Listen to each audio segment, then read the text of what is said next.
I-try naman natin itong mga yung red. Ayan, natanggalan ko siya na ng buko. So, ito yung kaninang green. Ayan, nakain ko na. Ito naman red yung titikman natin kung ano yung lasa niya. Ay, ito na.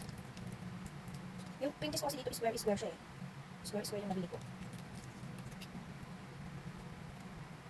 Tikman natin itong red kung anong difference nila ng same naman silang bell pepper pero baka may difference ng lasa. Ang kalat po oh! Ang kalat. Kasi siya na kayo mga minyan ng kalat. Iba kasi yung pinches na nabili ko. Pero masarap siya mga masarap siya. Ito siya oh. Dati yung nabili kong pinches. Ito siya. Pa-cube siya. Pa-square.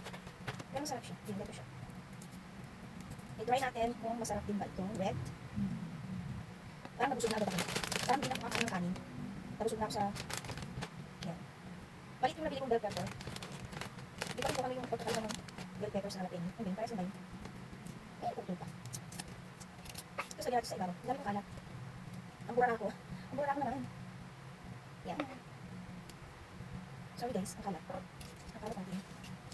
Wait lang. Ang kalat. Yan. So, tikman natin ito mga ni. Ano siya? Kasi ito yan, yung Cheetos. Tikman natin siya.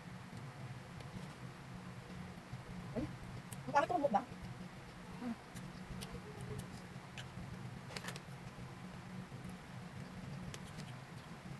Medyo matamis to. Compare sa green. Matamis yung red. Yung green, hindi. Matamis-tamis to. So, ito lang mga nakakaumay. Ayaw kung ako lang. Pero nauumay ako. Nauumay ako. Busog na. Nakakabusog din siya mga ni. Masarap yung red. Sarap na. Nabusog agad ako na. Nalagad ako. Walang cream cheese.